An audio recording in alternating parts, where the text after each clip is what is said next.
오늘도 주님의 십자가를 의지하여 나오신 여러분들에게 주님의 은혜를 주님께서 함께해 주실 줄 믿습니다. 우리 옆 사람들과 이렇게 한번 인사하겠습니다. 당신은 복 있는 사람입니다.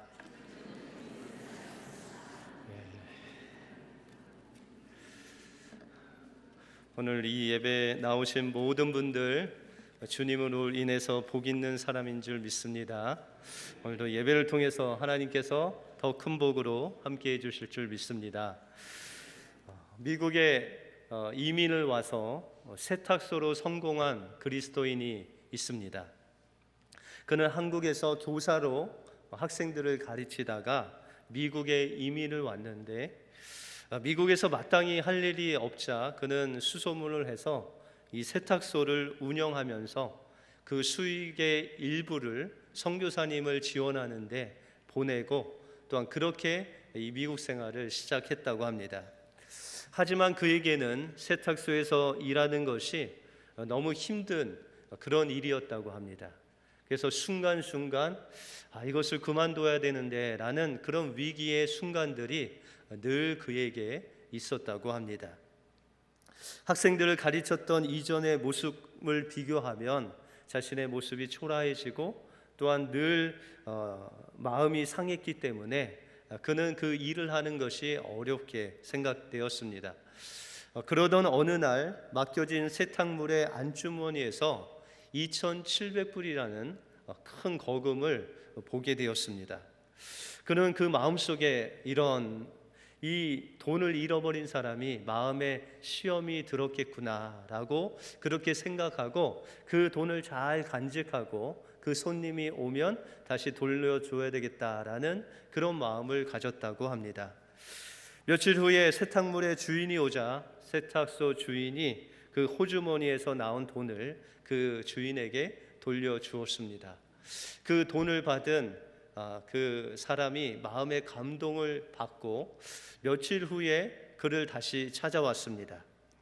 그는 자신이 항공사의 부사장인 것을 이야기하고 자기 항공사에서 운영하는 그 세탁 공장을 좀 운영해 줬으면 좋겠다는 제안을 하게 됩니다.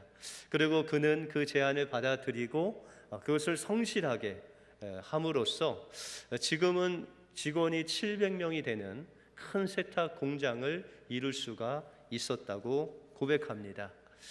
그는 미국에 와서 어려움이 있었지만 그가 믿는 그 하나님 말씀을 잊지 않고 그가 어려운 상황일수록 하나님의 말씀, 특별히 정직함을 지키기 위해서 애쓰는 삶을 통해서 그 정직함을 통해서 주님의 모습이 그의 삶을 통해서 드러나고 또한 하나님께서는 그 말씀에 순종하는 자에게 복을 주시는 그 놀라운 은혜를 그에게 베푸셨다는 것입니다.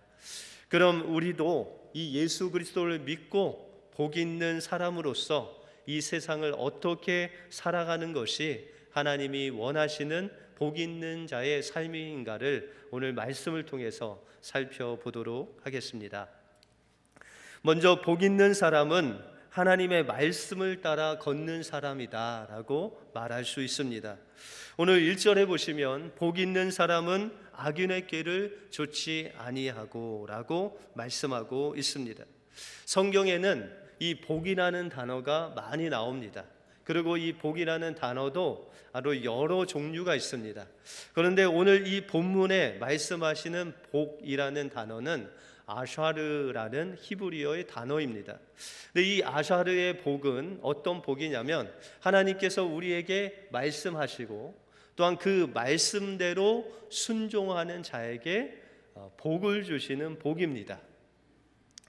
다시 말해서 하나님께서 우리에게 이웃에게 거짓 증거하지 말라고 하셨습니다.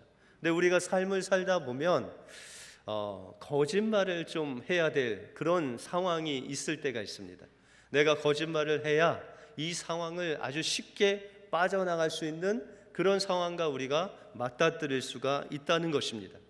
그런데 거짓말해야 할 상황 속에서 하나님의 이 말씀을 기억하고 거짓말을 하지 않고 어려운 길을 선택하는 것, 다시 말해서 하나님의 말씀을 선택하는 그 삶이 바로 하나님께서 복 있는 사람의 삶이라고 말씀하고 있다는 것입니다. 이것이 아샤르의 복이고 또한 이런 사람을 하나님은 가리켜 복 있는 사람이다라고 그렇게 말씀하고 있습니다.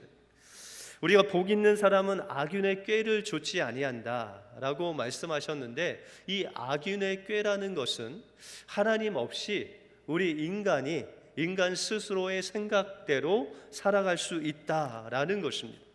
여기서 좇는다는 것은 같이 걷는다라는 것입니다. 여러분들 생각을 하고 걸으세요? 아니면 걷고 생각하세요? 잠시 헷갈리죠? 여러분들 생각을 하고 손이 움직입니까? 아니면 손이 움직인 다음에 생각을 합니다? 어떤 게 맞죠? 생각하니까 손이 움직이고 있네, 이렇게 생각하십니까? 아니면 손아 움직여라 하고 손이 움직이십니까? 여러분들 생각이 먼저 되고 행동을 해야 되는데, 행동이 먼저 되시는 분들은 오늘 당장 병원에 한번 가보셔야 됩니다. 여러분들 하나님께서 우리에게 생각을 주시고 그 생각대로 우리를 살게 하셨습니다. 그런데 이 생각은 그냥 놔두면은 우리 천연적인 이 육신의 생각을 하게 되어 있습니다. 여러분들 아이들에게 공부해라 하면은 어떤 반응이 있죠? 주로 딸을 가진 자녀들이 있는 분들은 딸들은 잘 순종하는 것 같아요. 공부하라 하면 공부하는 것 같아요. 근데 아들인 저도 부모님이 공부하라 하면은 공부가 괜히 하기 싫어지는 그런 마음이 들 때가 있습니다. 여러분들 남편분도 아내분들이 뭐 해달라고 하면 괜히 하기 싫으시죠?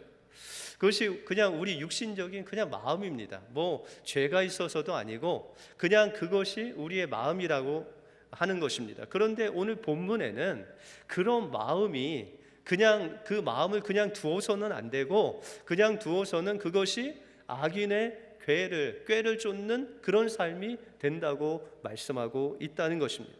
다시 말해서 하나님께서 우리에게 말씀하시는 그 말씀을 우리가 묵상하고 그 말씀을 생각하고 우리가 행동하는 것이 복 있는 사람의 그런 삶이다라고 말씀하고 있다는 것입니다.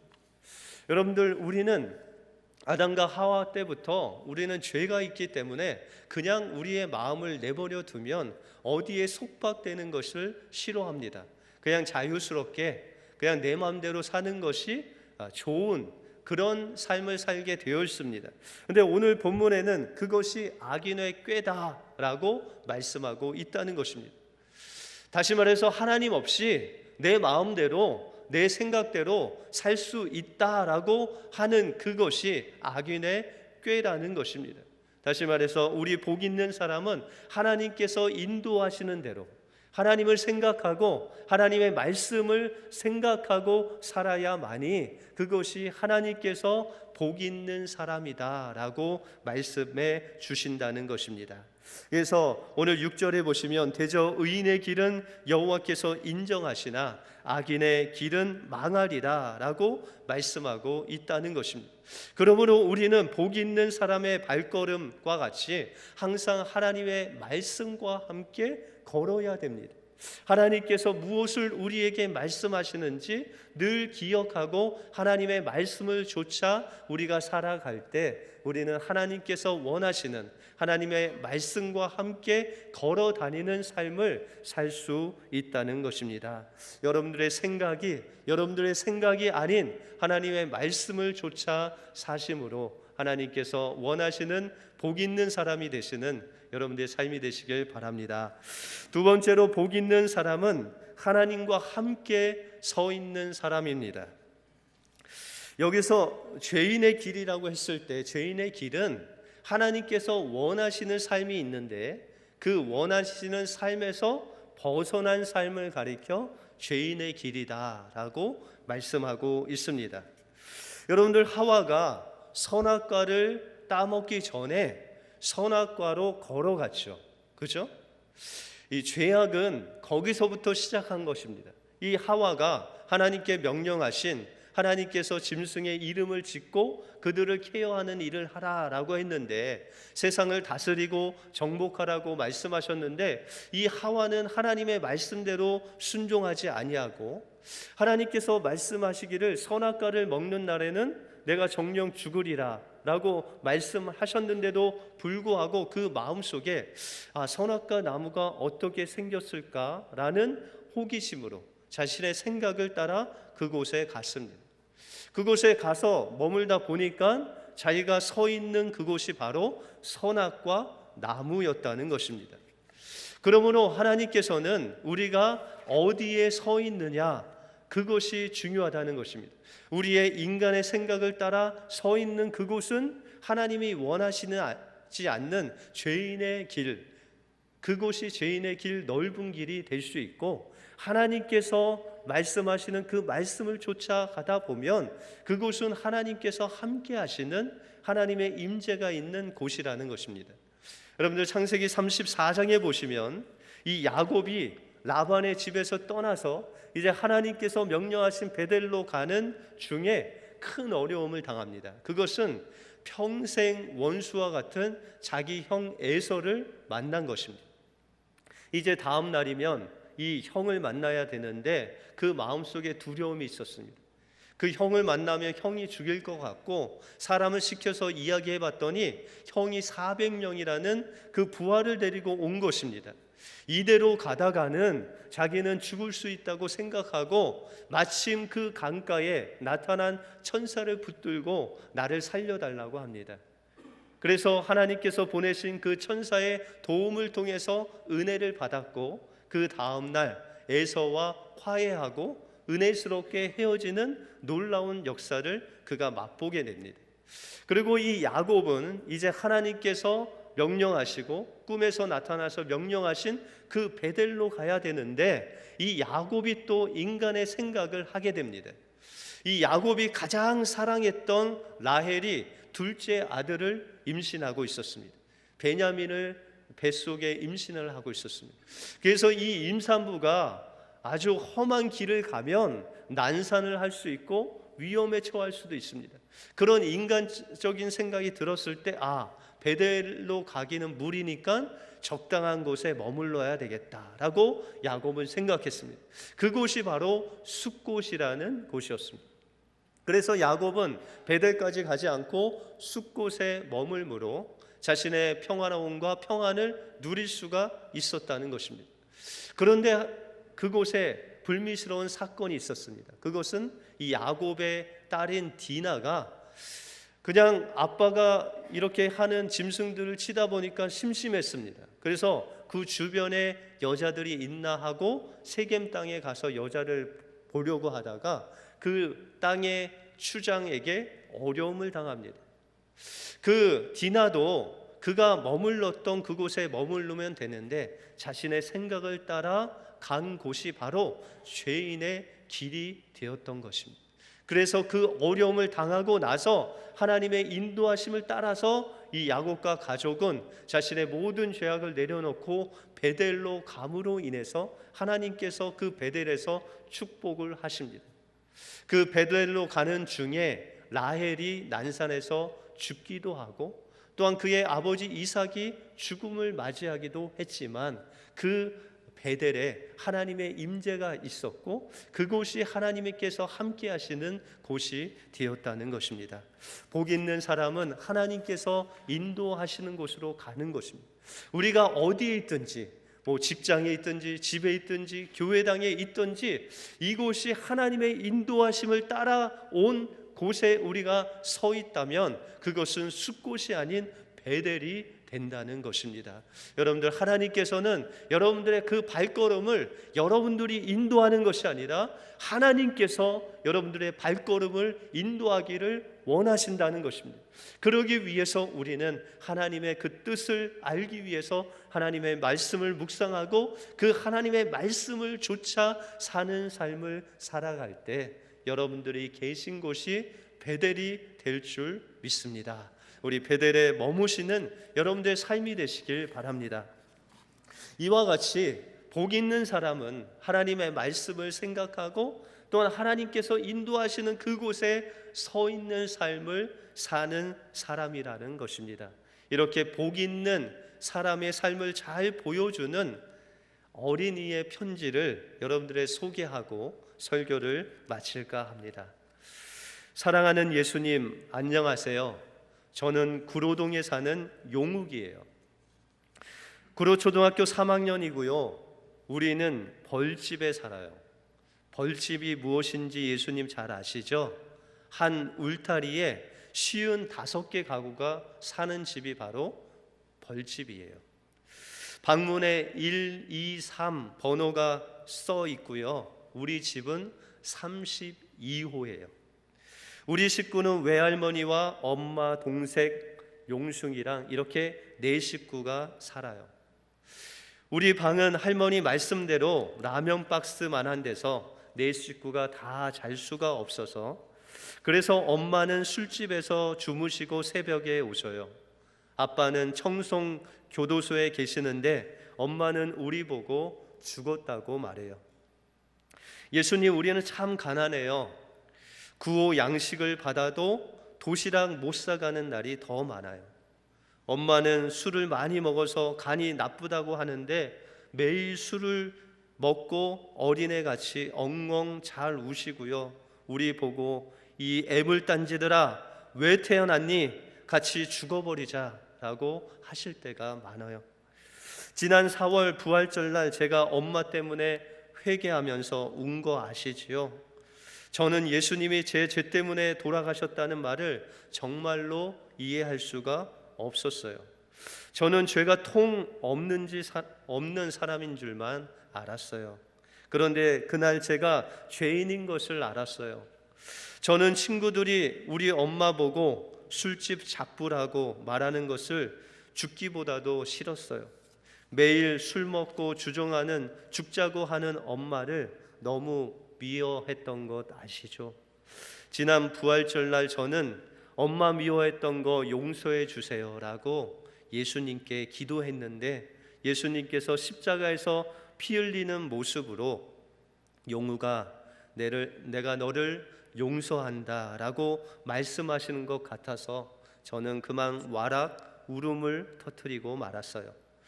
그날 교회에서 받은 찐계란 2개를 집에 갖고 와서 외할머니하고 어머니에게 드리면서 전도했어요. 예수님을 믿으면 구원을 받는다고요. 몸이 아파서 누워 계시던 어머니는 화를 버럭 내시면서 야, 구원만 받아서 사냐?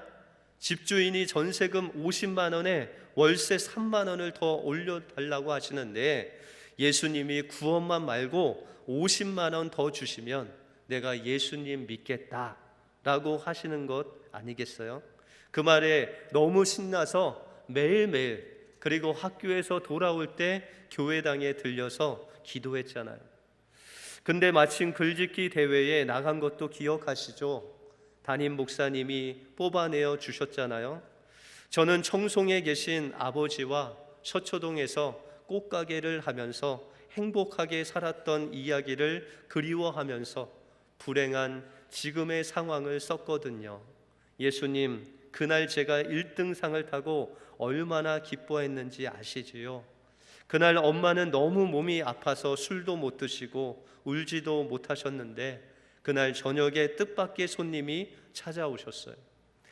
글짓기의 심사위원장을 맡으신 노할아버지, 동화작가 선생님이 저희 집에 오신 거예요. 할아버지는 엄마에게 똑똑한 아들 두었으니 힘을 내라고 위로해 주셨어요. 할아버지는 자신이 지은 동화책 5권을 주셨는데 저는 밤새도록 그 동화책을 읽다가 깜짝 놀랐어요. 책갈피에서 흰 봉투가 하나 떨어지는 것 아니겠어요? 생전에 처음 수표가 아니겠어요? 엄마에게 보여드렸더니 엄마도 깜짝 놀라시며 세상에 이럴 수가, 이렇게 고마운 분이 계시다니 말씀하다가 눈물을 흘리셨어요. 저는 마음속으로 할아버지께서 가져오셨지만 사실은 예수님께서 주신 거예요 라고 말하는데 엄마도 그 내 마음을 아셨는지 용우가 예수님이 구원만 주신 것이 아니라 50만 원도 주셨구나 라고 우시면서 말씀하시는 거예요. 할머니도 우시면서 저도 감사의 눈물이 나왔어요.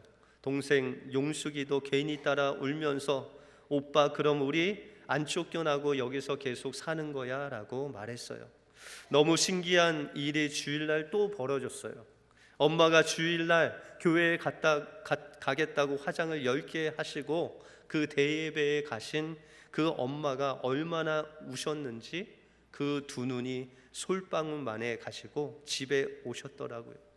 나는 엄마가 우셨길래 또 같이 죽자고 하면 어떻게 하나 겁을 먹었는데 엄마가 말하기를 용우가 그 할아버지한테 빨리 편지를 써. 엄마가 죽지 않고 열심히 벌어서 주신 돈을 꼭 갚아 드린다고 말이야 하는 것이었습니다. 저는 엄마가 저렇게 변하신 것이 참으로 신기했고 고마웠습니다. 고마우신 예수님, 참 좋으신 예수님 감사합니다. 할아버지께서 사랑으로 주신 수표는 제가 커서 꼭 갚을게요. 그러니까 제가 어른이 될 때까지 동화 할아버지께서 건강하게 사시도록 예수님이 돌봐주세요. 이것만은 꼭 약속해 주세요. 예수님, 너무나 좋으신 예수님, 이 세상에서 최고의 예수님을 용욱이가 찬양합니다. 예수님을 사랑합니다. 용욱이 드림. 여러분들, 용욱이 가진 거 없었지만 그의 삶을 온전히 하나님께 드리고 그의 생각을 따라 사는 것이 아니라 하나님께서 인도하시는 대로, 또한 하나님과 대화하면서 하나님과 함께한 그 자리가 복 있는 사람의 모습인 것입니다. 여러분들, 이 용욱이와 같이 주님과 대화하고 주님과 함께 하시는 복 있는 사람으로 사시는 여러분들의 삶이 되시길 바랍니다. 기도하겠습니다. 하나님 감사합니다.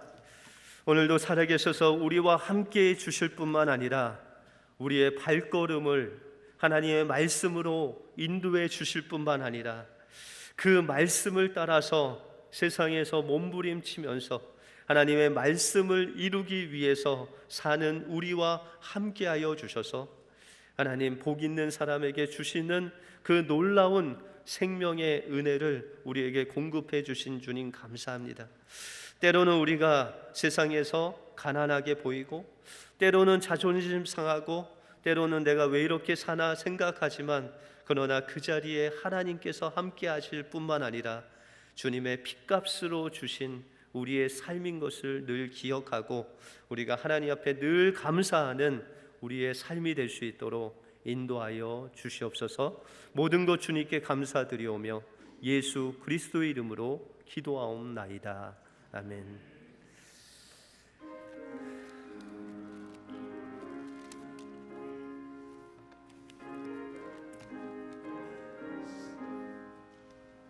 슬픈 마음 있는 사람 예수 이름 믿으며 영원토록 변함없는 기쁜 마음 얻으리.